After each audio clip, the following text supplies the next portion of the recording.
जय हिंद आप सभी का हमारे YouTube चैनल पर बहुत बहुत स्वागत है।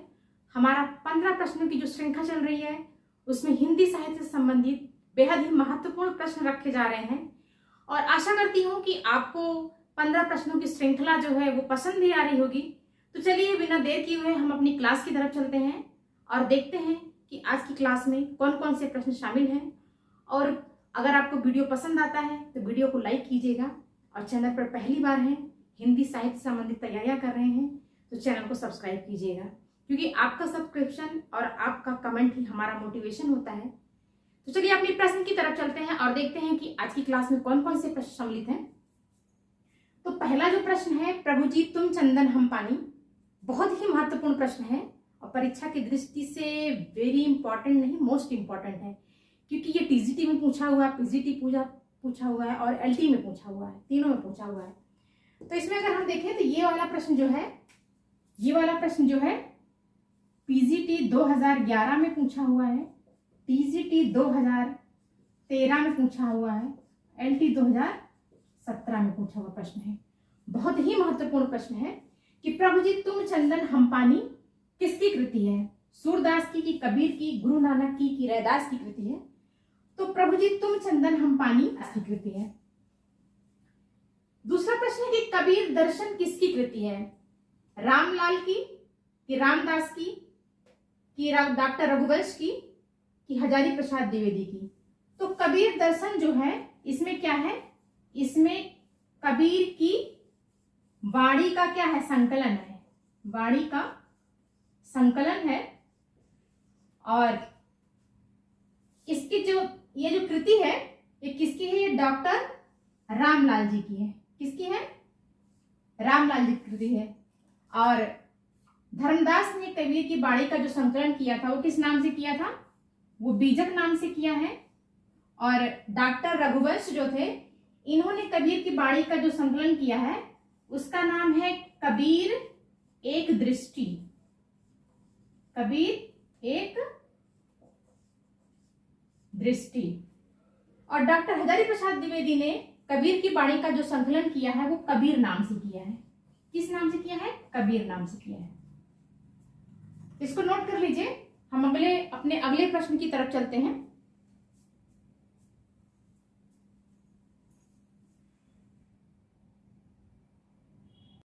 तीसरा प्रश्न है कि संत रैदास की पत्नी का क्या नाम था? लोई था, कि लोना था, कि सती था, कि मीरा था? तो जो संत रैदास थे उनकी पत्नी का जो नाम था वो लोना था।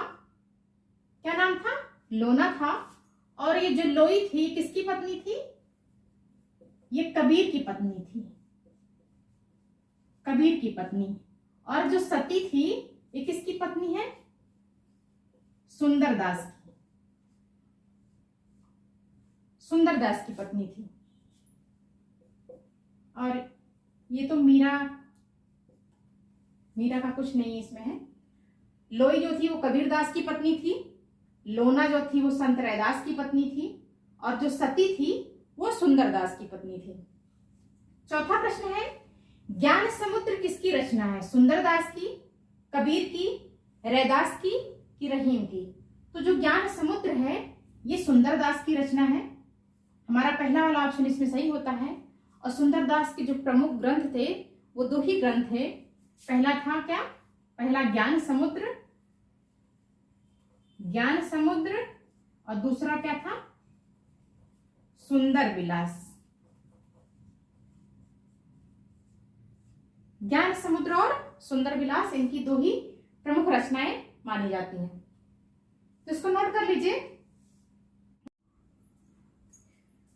पांचवा प्रश्न है कि अजगर करे न चाकरी, पंछी करे न काम, ये किसकी पंक्ति है? तो ये पूरी पंक्ति बहुत ही प्रसिद्ध पंक्ति है और पूरी पंक्ति है अजगर करे न चाकरी, पंछी करे न काम, दास मल्लुका कह गए सबके दाता राम। तो ये मल्लुक दास की पंक्ति है। इसमें हमारा जो है चौथा ऑप्शन इसमें सही होता है कि मल्लुक दास की पंक्ति है। और ये पंक्ति जो है उन्होंने आलसियों के बारे में कही थी। और मल्लुक दास जो थे वो चमत्कारी संतों में जाने जाते हैं, क्योंकि ऐसा कहा जाता है कि इन्होंने एक बार डूबते हुए जहाज को जो है बचाया था अपने चमत्कार से। तो इसलिए उनको चमत्कारी संत भी कहा जाता है। छठा प्रश्न है कि मलुकदास का जन्म कहाँ हुआ था? काशी में, कि इलाहाबाद के कड़ा में, कि आजमगढ़ में, कि कानपुर में? तो जो मलुकदास थे इनका जो जन्म है वो काशी के कड़ा में हुआ था। तो हमारा इसमें दूसरा वाला ऑप्शन जो है वो सही होता है। सातवां प्रश्न देखते हैं। सातवां प्रश्न है कि गुरु अर्जुन देव सिख धर्म के कौन से गुरु थे? 7वें, कि 5वें, कि 10वें, कि 6वें? तो जो गुरु अर्जुन देव थे वो सिख धर्म के 5वें गुरु थे। कौन थे? 5वें गुरु थे। 10वें जो थे वो कौन थे? गुरु गोविंद सिंह। गुरु गोविंद सिंह। और ये कौन थे? गुरु हरराय थे। गुरु हरराय थे। और 6वें थे, कौन थे? गुरु हरगोविंद।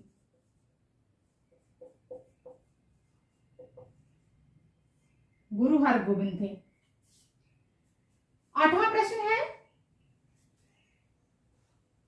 पलटू दास कहाँ के निवासी थे? फैजाबाद, लखनऊ, बाराबंकी या कानपुर? तो जो पलटू दास थे वो फैजाबाद के थे। इसमें हमारा पहला वाला जो ऑप्शन है वो सही होता है कि पलटू दास जो है वो फैजाबाद के निवासी थे। 9वां प्रश्न है कि ज्ञान बोध किसकी रचना है? मलुकदास की, कि कबीर की, कि पीपा की, कि सुरसुरी की?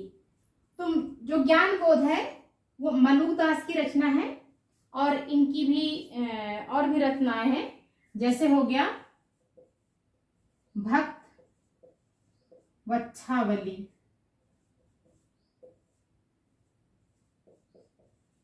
ज्ञान परोक्ष, ध्रुव चरित्र, इस तरह से इनकी और भी रचनाएं हैं। 10वां प्रश्न है, रज्जब अली खां के गुरु का क्या नाम था? रामानंद, दादू दयाल, रैदास, कि कबीर? रज्जब अली खां के गुरु का जो नाम था वो दादू दयाल थे, क्योंकि रज्जब अली खान ने दादू दयाल की रचनाओं को उसमें अंगवधू नाम से क्या किया था? संकलित किया था। अंगवधू के नाम से क्या किया था? संकलित किया था। और ये क्या थे? दादू दयाल के क्या थे? शिष्य थे। और रामानंद जो थे, तो रामानंद के जो गुरु थे वो कौन थे? राघवानंद।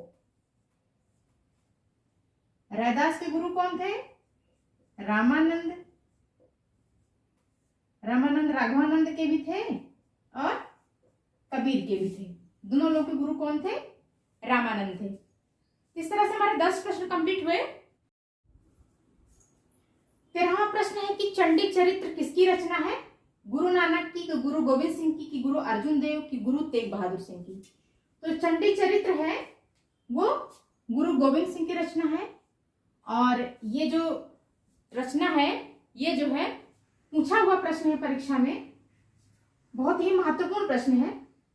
मुझे भी ये नहीं याद आ रहा कि कौन से एग्जाम में पूछा हुआ है, कौन से सन में पूछा गया है, टीजीटी या बीजीटी में, लेकिन ये प्रश्न जो है वो पूछा हुआ प्रश्न है और परीक्षा की दृष्टि से बेहद ही महत्वपूर्ण है। 14वां प्रश्न है, सुख निधान किसका ग्रंथ है? धर्मदास की, पलटूदास, मलुकदास या सुंदरदास? तो जो 14वां प्रश्न है सुख निधान, ये जो है धर्मदास की रचना है। इसमें जो है 14वें का पहला वाला जो ऑप्शन है वो सही होता है। 15वां और आखिरी प्रश्न देख लेते हैं।